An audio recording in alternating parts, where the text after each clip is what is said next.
Thank you so much for joining today's German Marshall Fund event on the Carbon Border Adjustment Mechanism and the U.S. Foreign Pollution Fee Act. We're hopefully going to explore and have a fantastic discussion today on some of the key questions shaping these two pieces of similar legislation that are evolving and being implemented on different sides of the Atlantic.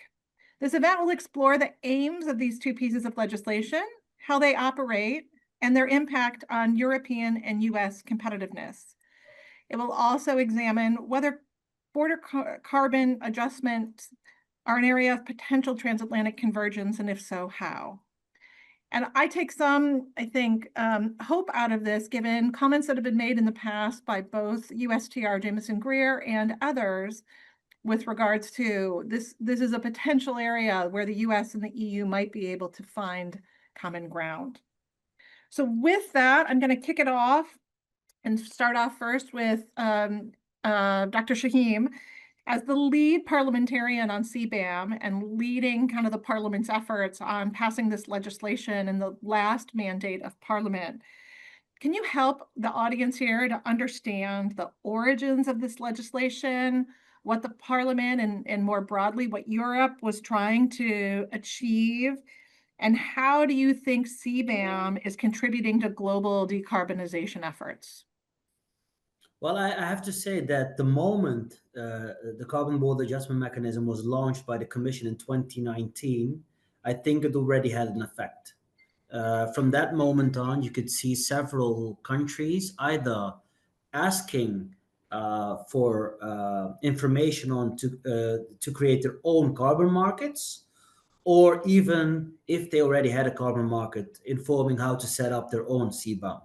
If you look at the number of countries that have since 2019 introduced some type of CO2 price domestically, I think CBAM has been already a success.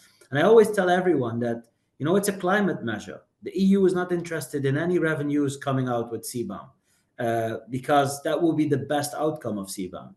It either means that there's no pollution, there's no CO2 emissions, or all the countries that are exporting to the EU have set up their own CO2 basic emission trading system. And I think that I would be very happy if that would happen. But the history is that for almost 15 years, we have introduced a very successful cap and trade system, the European emission trading system, covering 40% of EU emissions. Basically, every hard to abate, energy intensive sector is there. Think about steel, cement, chemicals, all the big producers with a steel pipe production plant in the EU are under the emission trading system.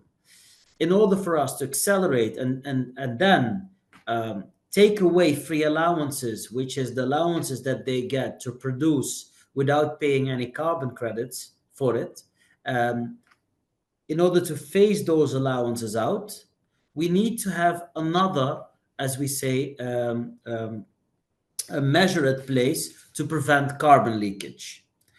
Because now, in order to have this emission trading system at place and make sure that production is still possible, we give the best producers, you could say, within each category, 100% of their production is then covered by free allowances. And every other producer, compared to the best, let's say the cleanest producer, has to pay allowances on the market. By phasing out the free allowances, we basically make sure that every molecule of CO2 at some point needs to be paid for. And in order to protect the unfair competitiveness coming from outside Europe, because if you produce something outside Europe, you don't pay basically the CO2 levy. In order to correct that, we have introduced this carbon border adjustment mechanism, and it goes hand in hand with the phasing out of the free allowances. We phase in the carbon border adjustment certificates that need to be phased and that are closely attached to the ETS system. Some people state this is a unilateral measure, which is correct. At the same time, it creates the same conditions that we have been putting on our producers for the last 15 years, Moreover, by taking away the free allowances, we make them a bit more vulnerable in a world where energy prices are very volatile, and the carbon price also becomes a very significant part of your cost price. So the message is then very simple. Everyone is allowed to sell their products within the EU. We only will start upholding you to the same conditions we have been doing for the last 15 years. You're welcome, but you need to make sure that your product is also a CO2 neutral, or you already in your country of origin have paid for the polluting of CO2 that we all are affected by. That's, in simple terms, the idea of the carbon border adjustment mechanism and the rationale behind it. Great. Thank you so much for that. Kind of to kick us off with a level setting exactly what the European Union was trying to achieve with this, and the fact that it goes all the way back to the emissions trading scheme, the ETS. So it's got quite a history behind it. John, I wondered if you could kind of talk us through now the kind of companion legislation in the United States. I know there's a couple of bills in the U.S. Congress that take an approach that is not identical, but maybe is cousin to CBAM in terms of, in particular, Senator Cassidy's bill on the Foreign Pollution Fee Act. I wondered if you could kind of walk us through the origins of this in the United States, as well as kind of where it stands and how it's evolving. Thanks, Penny.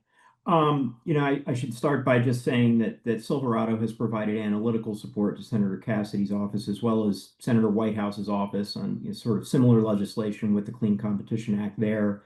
But we don't lobby on behalf of these bills, so I'm basically here for educational purposes. But just to summarize the Foreign Pollution Fee Act, at its core, the act, which was reintroduced this past April, applies a duty to imports of certain covered products, for example, steel and aluminum, emissions-intensive trade-exposed goods, based on the difference in embedded emissions intensity between domestic U.S. production and that same product as imported, right? And for the trade wonks on the call, those products are defined at the 6-digit harmonized system level. So it's a pretty specific disaggregated product definition where you're comparing domestic emissions intensity to the emissions intensity of the import. Critical to note, and as distinct from the EU CBAM or other CBAMs proposed in other jurisdictions, the duty that would be applied under the Foreign Pollution Fee Act is not related to any domestic tax on emissions. And it's thereby not explicitly adjusting at the border for direct charges under domestic policy. Rather, it's strictly a border measure on pollution. And the bill defines pollution to include, for example, carbon dioxide, hexafluorocarbons, methane, nitrous oxide, and other forms of pollution, while allowing for a bit of flexibility on defining pollution. So that charge at the border is called in the legislation a variable charge. And it's tiered according to different pollution intensity differences between the import and U.S. production. Additionally, and this is a topic I'd like to get into a bit later, the legislation contains a multiplier for non-market economies. So what the legislation is intending to do is address the sort of intrinsic relationship between emissions-intensive production in certain jurisdictions and excess capacity and excess production emanating from those jurisdictions. So essentially, the logic being that steel that the global market does not demand is generating emissions that should never happen in the first place. So that's why the bill contains this multiplier for non-market economies, as well as a multiplier for foreign entities of concern. The scope of emissions that are addressed are direct emissions, indirect emissions, precursor emissions, and transportation emissions. So arguably, and this could get a bit technical, but that scope of emissions is somewhat broader than CBAM as it currently exists. There are provisions for treatment of evasion and outliers because the legislation anticipates potential rerouting of goods of different emissions intensities to essentially minimize tariff liability on imports to the United States. And then I think, Senator Cassidy's office and my colleagues there are particularly proud of language in the bill that addresses international partnerships and partner countries. And the key language there, and I think this will relate to sort of transatlantic cooperation that we may discuss in a bit, is, quote, creation of interoperable methods to promote pollution production through trade mechanisms by assessing pollution intensity differences between countries. So what we're looking for there is really interoperable accounting and translatable accounting, which is really the first necessary step toward transatlantic cooperation. Just to close out, the bill includes support for low income and lower middle income countries, especially to enter into these sorts of partnerships. And so this is a good first step to address trade and emissions. Obviously, there are political differences in the United States in terms of sort of a nationwide tax or something like that on emissions. But there is, I would argue, bipartisan support for the idea that trade in goods that are emissions intensive should not be a basis for competitive advantage. And I think that's what the bill is trying to address. Thank you. John, thank you for that. Can you just, for 1 second, can you just explain very briefly direct, indirect, precursor, and transportation? I think we can understand transportation emissions from the burning of fossil fuels for the movement of goods, but direct, indirect, and precursor, could you just, for a layperson on this call, explain what those mean? Sure. I think a lot of folks are familiar with the ideas of scope 1, 2, 3 emissions, scope 1 being direct, scope 2 indirect, and scope 3 being upstream. Say if you're a blast furnace steel producer, emissions generated through mining of iron ore all the way upstream. But in the simplest sense, direct emissions are basically what is emitted within your factory perimeter, what you are literally emitting.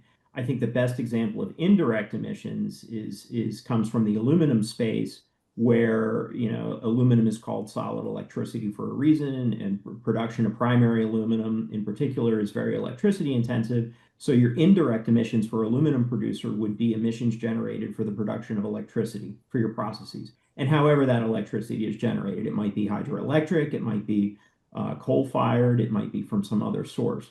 But those are indirect emissions, right?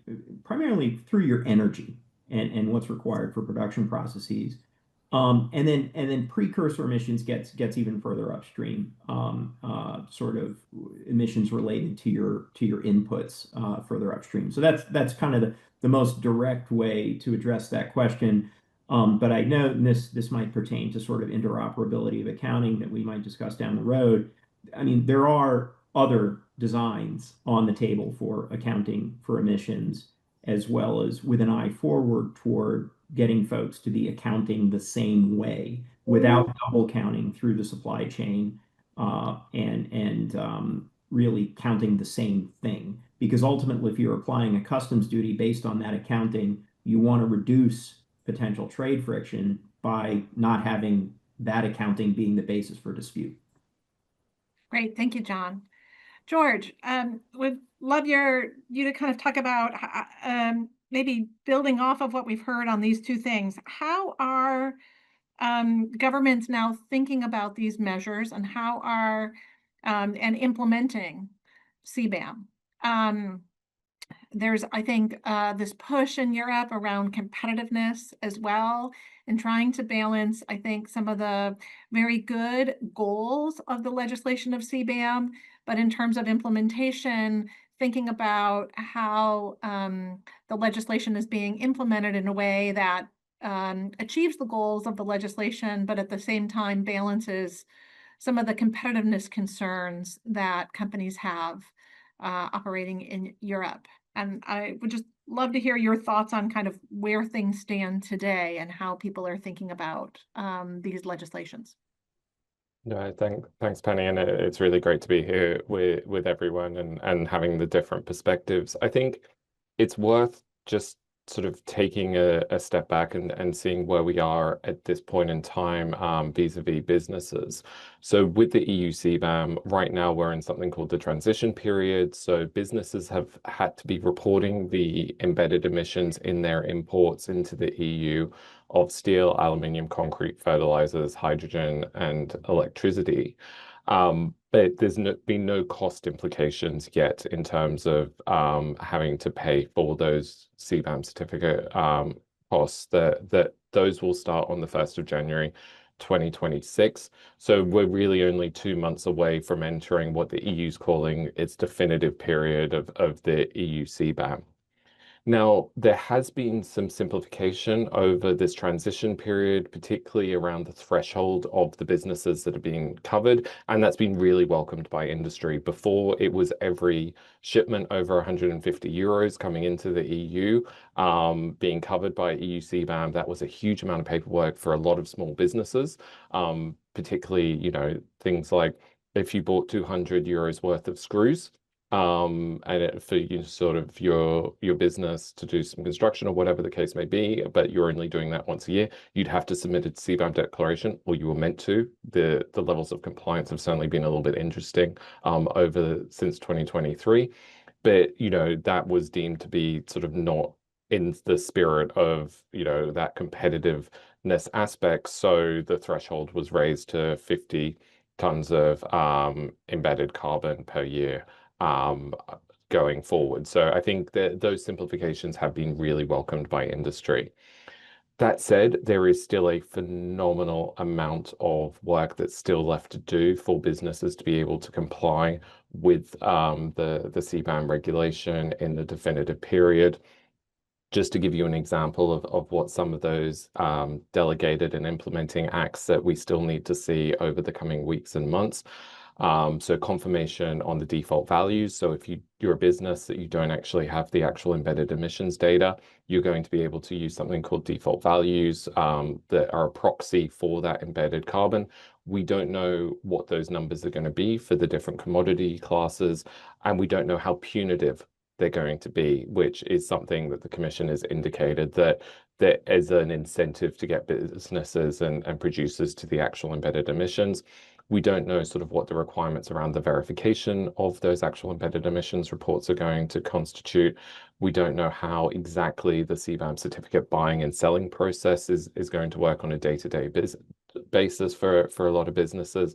And we don't know what the CBAM benchmarks are. So the CBAM benchmarks are incredibly important if you are a business importing into the EU, because this will determine how quickly that phase-in of the certificate costs come in from 2026 until 2034, when it sort of reaches its 100% implementation. That phase-in is not linear, particularly with the benchmarks and how intensive some products are going to be. That cost implication is going to come a lot more quickly, I think, than people realize, than if you're just looking at the phase out of the free allowances. So still lots that we don't know in terms of how it's going to operate in practice, and that's causing some uncertainty out there in the market.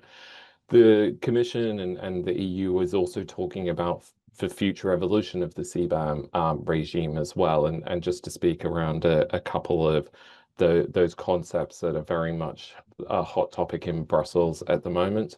One is downstream expansion.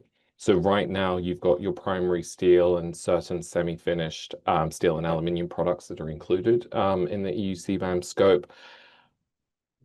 How far you go down the value chain is a big question. If you're the next one down and, potentially seeing resource shuffling. So a great example here that was told to me by an automotive parts manufacturer was an aluminium hubcap.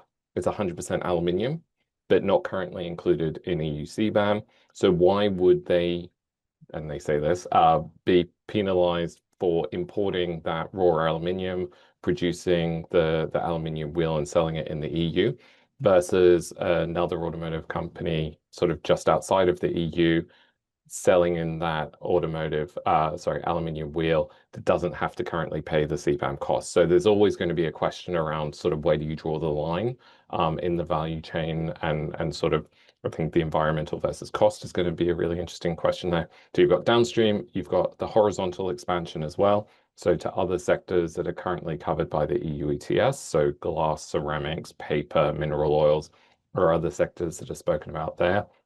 And then you've got some other practical concerns around how do you tackle circumvention, and how do you support those export-dependent industries that are being sort of hit by CBAM in the EU, and is there any way to help support their competitiveness exporting out of the EU? So lots that we don't know, and I think that, you know, if nothing else, this measure is going to evolve a lot between now and sort of the 1st of January and beyond that as well, I predict. Great, thank you, George, for that. So I'd like to turn it back, Dr. Chahim, how is this now being thought about in the Parliament? A lot of it is in the implementation phase in the European Commission, but there are some simplification packages that are in front of the Parliament. There continues to be an oversight role that the Parliament plays on some of the implementation around this. Given kind of the change from the last commission to this commission in terms of a real priority on the Green Deal, now a real priority on competitiveness and in some cases security, how is the Parliament thinking about this legislation? Is there a shift underway in terms of some of the implementation aspects? I would just love your perspective on that. I mean, I was quite involved with this package from the beginning. I have to say there was one small, I think maybe a mistake it's not a mistake. I think you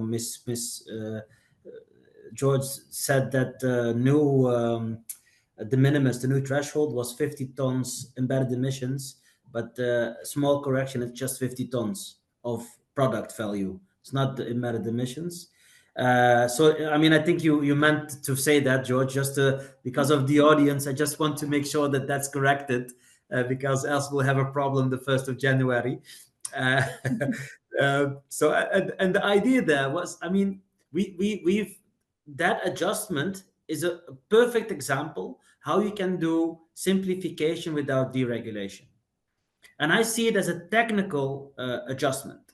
We've intentionally said that we have this period to test the legislation, to understand what's happening and are we covering the right products? Are we covering? So I was one of the people writing the legislation together with a team of MEPs, and we negotiated with the member states. We already have a provision, for example, for indirect emissions, but it can be very technical because some countries support their industry with, let's say, subsidies for part of the electricity that they get. So it's a very complicated system. But in any way, with the simplification, we found out by changing the de minimis, the threshold, which was set by, let's say, European customs, and they used to work with 150 euro. I already at the time said, listen, we need to look at something that's workable, but should be CO2 related, at least something that's workable. We already knew at the time that we were going to test it and see what the effect would be. And exactly as George stated, if you buy nails from Turkey or any other non-EU country, and you do it a couple of times a year, you should not go through the whole process of becoming a CBAM declarant. At the same time, and I need to say it very carefully, you can also buy the nails in Europe. It's the best way to circumvent CBAM, in my opinion. But anyway, we should not punish small, medium enterprises, micro enterprises for that. So fine. We found that if you would raise the threshold to 50 ton, we still would cover 98% of CO2 emissions of all declarants and exclude 87% of enterprises.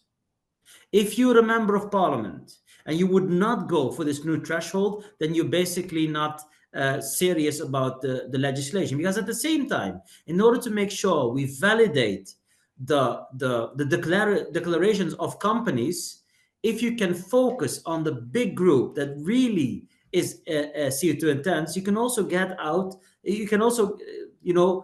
identify fraud earlier or mistakes making, and you can improve the system. So I think this was a very good example of simplification without deregulation. And I have to say, we did the whole process in 2 weeks. So we were quite fast in finding an agreement supported by a broad majority in the European Parliament. And again, we have not a two-party system, we have a multi-party system. So in order to make sure that you have enough support in the middle, you need to at least trust each other and have the right starting points and ideas on the effect of this piece of legislation. So we did it quite fast. So that's just an example to show that we're quite aligned still when it comes to CBAM. In general, I can say when it comes to the core principles and legislation of the Green Deal and the so-called Fit for 55 legislation, a lot is quite robust and quite in place. Yes, we talk a lot about competitiveness, fully agree, but you have to understand that the price of energy in Europe is totally different than in the US. Mhm. So for us, decarbonizing is a way to become competitive. We cannot afford the next energy crisis, the next gas increase of price. You know, we had in the past, in the 80s in Europe, had negative effects by several oil shocks.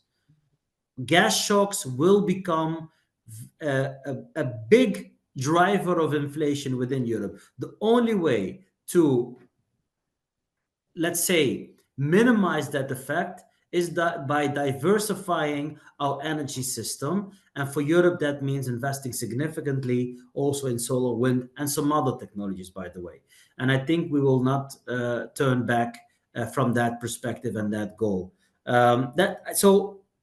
Yes, when it comes to legislation, there's a lot of debate in the parliament about corporate sustainable responsibility, due diligence, and we have adjusted also some of the legislations there, or we are in the process. But when it comes to ETS, when it comes to CBAM, there's still a strong support, not only from the parliament, but also from the member states.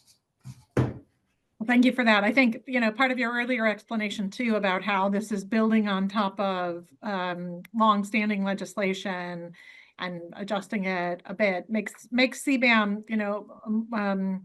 a slightly different piece of legislation than some of the other environmental legislation like CSRD and deforestation, et cetera, that are not necessarily building on top of an existing scheme that's been there for 10, 15 years. Yeah.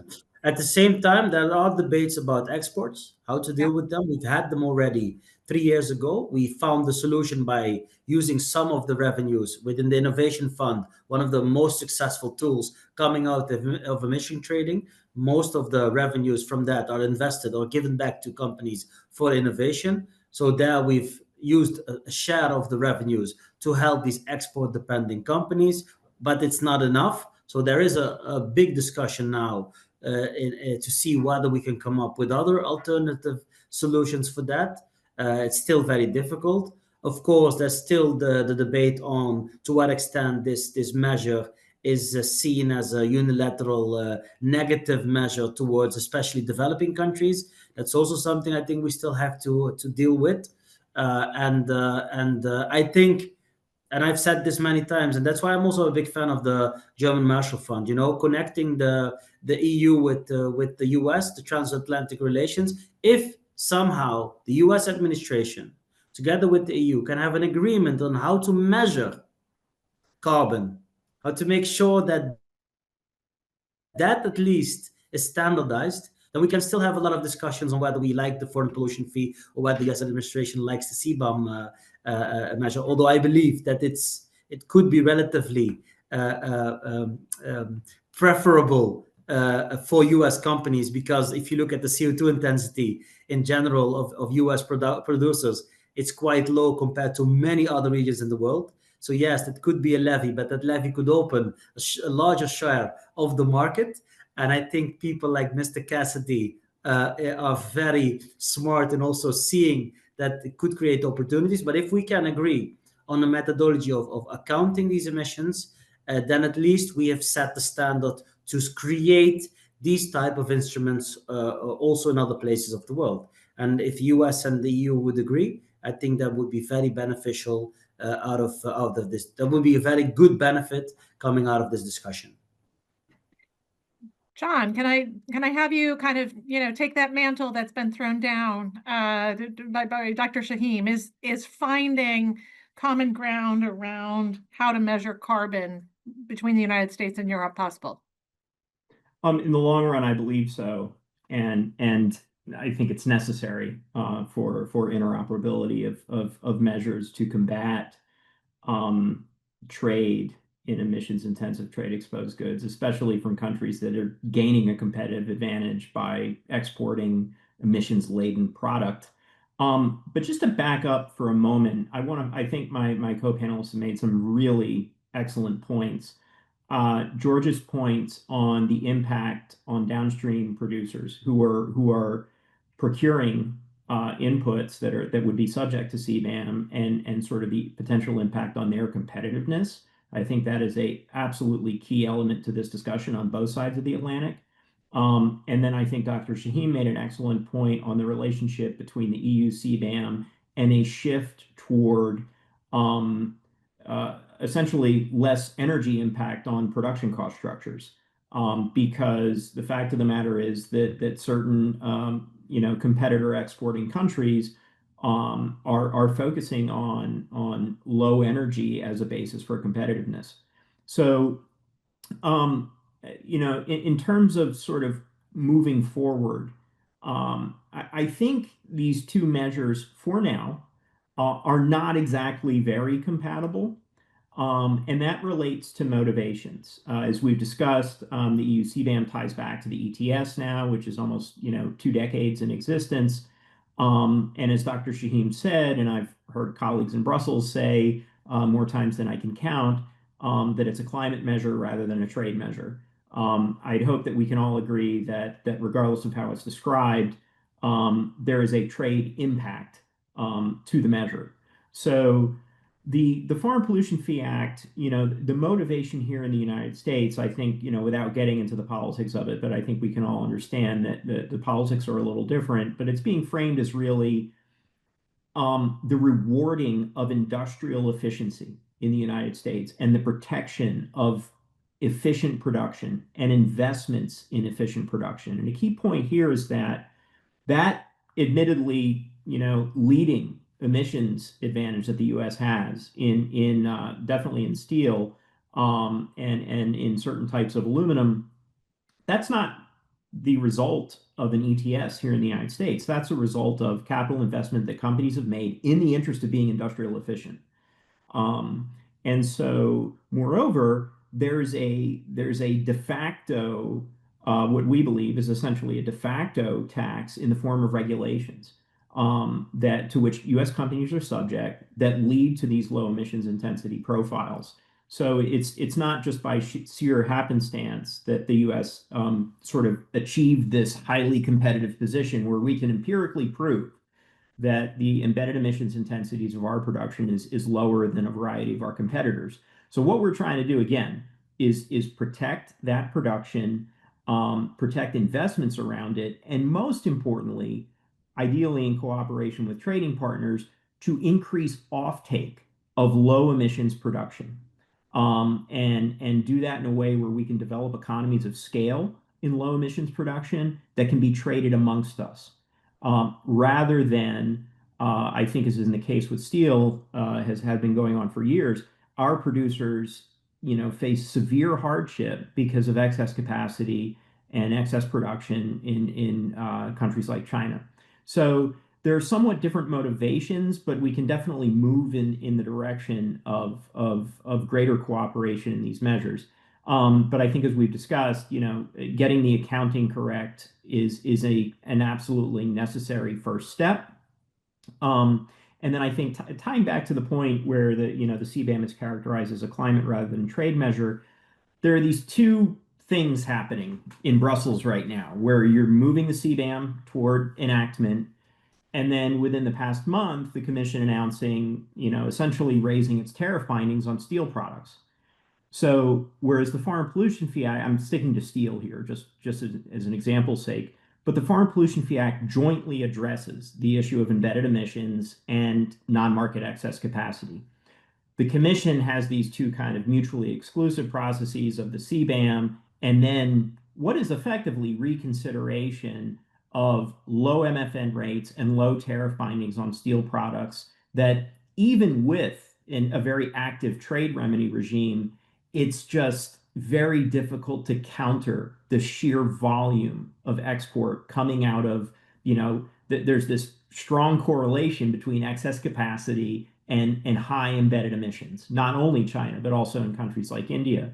So I think in the long run, for these two processes to merge, it would be helpful for joint consideration in the US and the EU on the relationship between emissions and excess capacity. That's it for now. Thanks.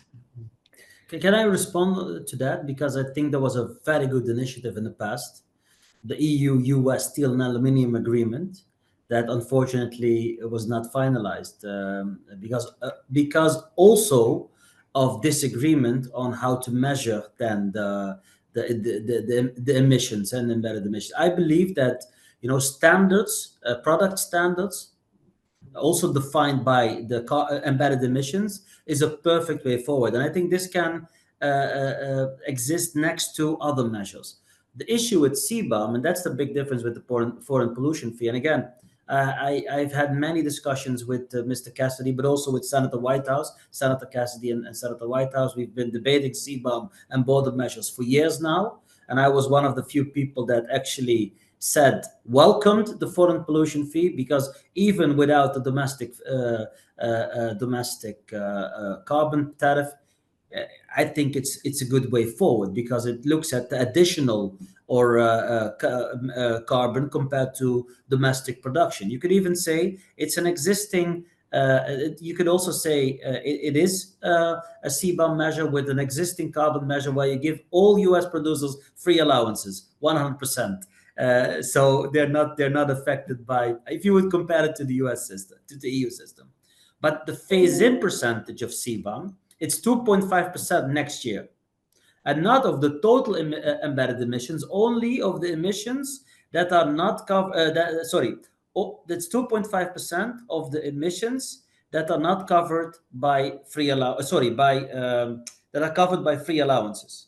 So it's a quite small percentage compared to, if you would compare the tariff associated with the foreign pollution fee.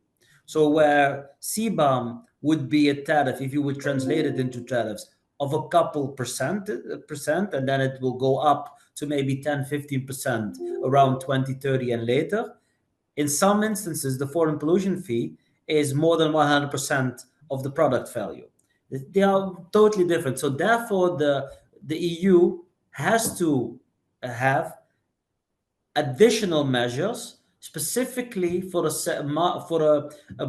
market for like steel, where you have overcapacity, where you have dumping into the EU, and where you have to make sure that that additional measures are needed to go against unfair competitiveness. But I fully agree. If you have one measure that deals with all issues, I'm okay with that.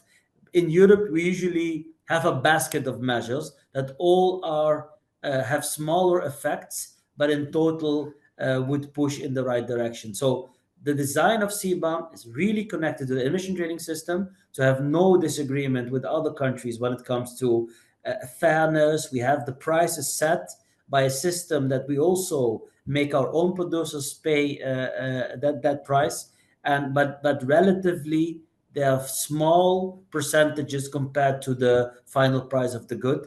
And I think for steel, I think additional measures are needed. And there the carbon, well, the measure by Senator Cassidy is a bit stronger, I could say, and hence has a different effect. Thank you for that. So I feel like we're moving towards kind of being in kind of violent agreement on certain aspects, but still feels like there's a workability issue we have to kind of work through. George, I wondered if you had any comments on this. We also have two questions in the chat. One is, we know that The ETS covers some additional sectors that aren't yet covered by CBAM. You mentioned that. That's something that's coming. Somebody asked about the question of rare earths and some of the critical minerals. Aluminum in some cases has been classified as that, copper, some other things. How does this geopolitical push in the West to get their hands around more of the rare earth trade, critical mineral trade, intersect with CBAM or the foreign pollution fee? And then second, there's a question about some of the implementation issues going on in the commission where this incredibly complicated process, there's still some important missing pieces that is, it seems, creating challenges for companies to come into full compliance. Just wondered if maybe you can talk to those two issues, as well as if you have any comments on what's been shared so far. Yeah, thanks. Certainly for all the policy design and, absolutely agree with the objectives of CBAM. The reality is at the moment, because of those delays in a lot of the information needed for businesses to comply, is causing a huge amount of uncertainty among the implementation of CBAM. Not just with, importers themselves, metal traders, but also freight forwarders, issues around liability that have to be worked through, offshore wind and gas installations as well. There's complexities there beyond sort of the exclusive economic zone. Basically, there's a lot to be worked out, even if sort of the objectives of the measure are laudable. Wanted to come back to that point around sort of how does the CBAM potentially operate with different countries, and I think maybe just starting with the European neighborhood. We've obviously spoken a lot about the EU. There is this exemption within the CBAM that if you have a linked ETS with the EU, that you're exempted from CBAM. That's really important. So Norway, Switzerland, Iceland, and Liechtenstein already have that. The UK is trying to negotiate that very rapidly with the EU at the moment. Whether that happens for the 1st of January or happens slightly afterwards, I think remains to be seen. But certainly there is the stated objective from both sides to at least allow the EU-UK relationship where CBAM doesn't have to be an issue. That's particularly important for Northern Ireland. I know it's a very parochial sort of UK-European issue, but it is very, CBAM could be a potential trade issue there that would bleed into the politics. So, taking care of that is important. There is a problem with Ukraine.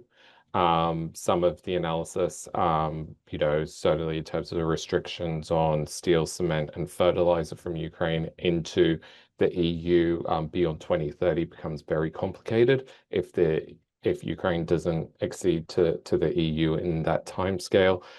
So solutions there, particularly from a defense perspective, I think will need to be sorted out. And then Turkey is another one where the development of the Turkish ETS equivalent is developing absolutely at huge speed. A lot of that is due to the implementation of CBAM, so that they're not having to pay as much in the CBAM certificate costs as they would have to otherwise. In terms of where I think, from a business perspective, some of those real opportunities for alignment and making sure this isn't a barrier to trade, definitely agree on the embedded emissions. I think there is a point around product coverage as well, as we see other BCAs developed around the world. Definite trust of different verification standards is another opportunity where so businesses don't have to get 2 audits of their life cycle analysis, embedded carbon, that they're only having to do that once, because that's quite an involved and expensive process. And then also cooperation on recognition of carbon price paid. And I think carbon credits is going to be a really big question there. Right now, they're not accepted under the EU CBAM.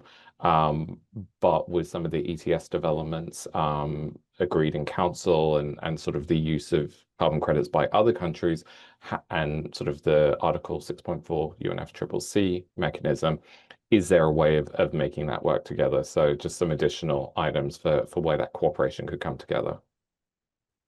Great. And any comments on some of these other, as we think about mining, how do we think about some of this? Rare earths is a fascinating one, and I think the EU, and not just the US, but also the EU is expecting its new strategy towards the end of the year. Huge amount of work going into that from my understanding. It will become a political issue, I think, in the EU's relationship with certain countries. I think Mozambique's a really good example here where on the one hand, the EU is looking to build critical minerals agreements with certain countries in Africa and beyond. But at the same time, Mozambique's been saying, well, hang on, this is actually a major trade issue for our aluminium exports to the EU, and you're penalizing us. And we're seeing potential sort of GDP hits off the back of that. So I think navigating that, not just in a sort of EU-US context, but also EU with the rest of the world is going to definitely come into play. Yeah. So it's we need to reconcile those conflicting priorities as we move forward. So, and we've had one other question come in the chat, John. I think it's for you. With regards to the U.S., how do you evaluate the absence of a national ETS while proposing a Foreign Pollution Fee Act to levy third country exports from the aspects of MFN, WTO consistency? Right. I'll be a bit provocative. A national ETS is for political reasons far beyond my control. I mean, we have certain state ETSs, which, if I'm up to date on my understanding of the CBAM, don't generate any reprieve in terms of exports to the EU.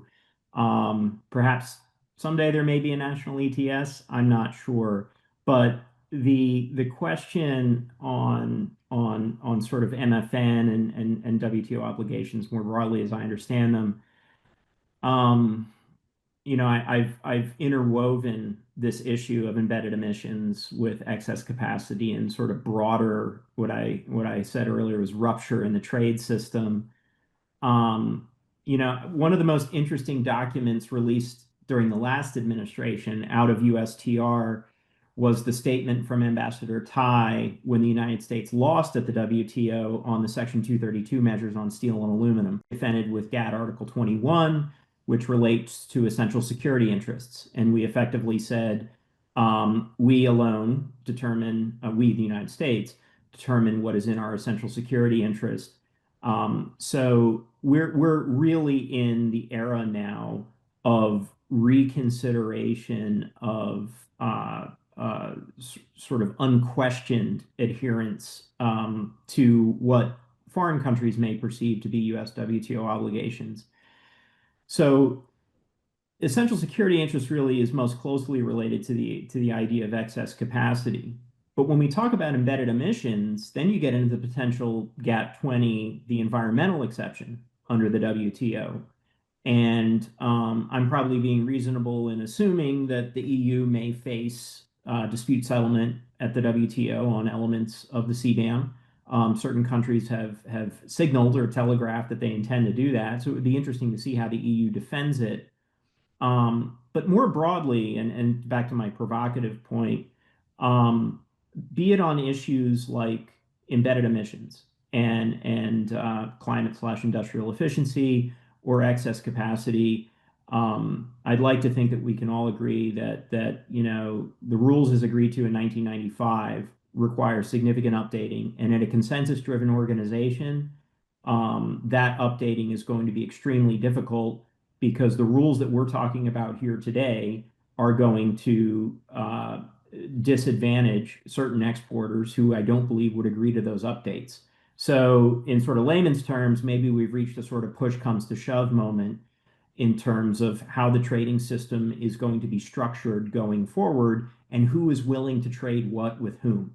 And I think transatlantic cooperation, as I said earlier, should really be founded upon trading of goods produced under market considerations, firms with actual real hard budget constraints that are operating on a basis of industrial efficiency and trading high technology, industrial efficient, low emissions goods. So that's, I believe, where we're trying to go. And it's going to require some creativity and flexibility, frankly, on both sides of the Atlantic. Thank you, John. So we're coming up on the end. I want to give you each a minute to kind of conclude or make any final remarks. From my side, I've taken away a lot of areas of opportunity, but it still feels like there's a couple of nuggets we've got to work through, maybe in some cases big nuggets we need to work through in terms of the US-EU cooperation, whether it be, starting out with a slightly different goal in mind, as well as then the approach, but also a couple of the technical issues around calculation of carbon, calculation of the scope that you want to cover. Would just be curious in the final minute to hear your thoughts on, how do you think the US and Europe could or should move forward, and what would be the one big issue to really kind of start off the conversation with? And I'm going to go in reverse order here. I'm going to start with George and then John and then Dr. Chahim. So George. Thanks, Penny. I'm going to be incredibly quick because really want to hear what the other panelists have to say. I think in the very short term, cooperation on helping companies actually abide by the new regime as it enters into force over the coming months is absolutely key to make sure it's not disruptive to the transatlantic trade. Beyond that, sort of, working through some of those big nuggets, there's a lot on standards and sort of bilateral agreements that would make this a lot easier and have the positive environmental outcomes that we're hoping for.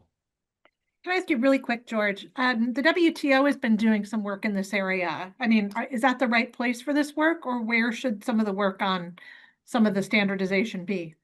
So WTO has been doing quite a lot on steel. I think that's important. My natural inclination would be more towards the OECD, who have also been doing a lot of work in this space at the moment. Thank you, George. John. I'd like to be positive here and first of all, again, express appreciation for both co-panelists, but I particularly appreciate what Dr. Chahim said about his communications with Senator Cassidy and Senator Whitehouse, and for his taking a pragmatic and an understanding view of the Foreign Pollution Fee Act and what it intends to achieve. As a former USG trade official, it's wonderfully easy to sit and look at someone else's measure or system and point out arguable WTO consistencies and things that you don't like about it. Both sides can do that. And at least when there was an appellate body, we could sit in Geneva and sue each other until, the end of time. That process is probably not going to help the issues that we face right now related to trade and emissions intensive goods, as well as, frankly, trade in goods that should not have been produced in the first place. So I just appreciate that sort of pragmatism and believe that pragmatism is going to have to exist at the highest levels of US-EU negotiations and discussion to move forward in cooperation, because we face a common threat in both those areas common threats, I'll put it in the plural, in both those areas that I mentioned. And I really don't think it's in our interest to be focusing on friction, but instead we should be focusing on cooperation. Thank you, John. Dr. Chahim, last words. Yeah, I also really would like to thank the co-panelists. I really enjoyed their knowledge and also what they've said. Always good to be here. So thank you to the German Marshall Fund in the United States for organizing this. I think these type of interactions are needed. I've done my best from the beginning to be very open towards both political groups in the US, and I've had many great conversations, both with Republicans and with Democrats, if I'm honest. For me, it's about a couple of elements. One, I think it's very important for the EU to show what the benefits could be for US companies when it comes to CBAM. I think the trade effect could even be positive if I look at especially at the decarbonization rate of some of the industries in the US. Second, standardization. If we can align our methodology, it's very important. When I was in the US, I always had a lot of discussions with politicians that said we are the cleanest producer compared to even European countries. And I always said to them, for me, the way you measure should be honest. I was trying to lose weight. I'm doing my best. It's something that's not that easy. And if I put only one foot on the scale, the numbers look good, but they don't reflect reality. It's very important that we have to be honest to ourselves. The methodology should be done by scientists, US, European scientists, maybe even include some people from the UNFCCC to also align Article 6 and the governance there. That would be a very strong way forward. And the last comment I want to make is, yes, George, Mozambique is in a very difficult situation. But we also know who the owner is of that Mozambique aluminium plant. It's a multinational from Australia. And if they would love to keep that factory exporting to other countries next to the EU, also the US, invest in clean electricity. Why would we create an exemption for goods produced by multinationals that refuse to invest in clean tech? At the end of the day, you know, not respect borders. We are affected by what's happening at the other side of the world. And it doesn't make any sense if we try to decarbonize, the US tries to decarbonize, and some other countries do not do it at the same rate. We are affected by it when it comes to extreme weather. And I think trade should not only be about exchange of products, as John said, it's also about what kind of products and with who you want to exchange these products, especially in a more and more polarized world. And I think we love this open trade economy that we have, but we have certain conditions that we want to set at the border. And if you fulfill those conditions, you're welcome to sell your products in one of the biggest consumer markets in the world. Thank you very much. Thank you. Thanks for a very interesting exchange. I want to thank my panelists today. I've learned a lot. I hope everybody else on this call has as well. I mean, while we've been talking, the Supreme Court has been debating the president's authority under the International Emergencies Economic Powers Act with regards to tariffs and regard to trade. And in particular, what he's allowed to do on national security. So given some of the comments today, I think that this is, again, an excellent example of the complexities in our world today, where geopolitics, trade, and security all come together in a way that is sometimes can divide us, but sometimes could also bring us together if we can find those commonalities and ways to move forward. So thank you all in the audience, and appreciate your attention, and I look forward to continuing the conversation in the future. Thank you very much.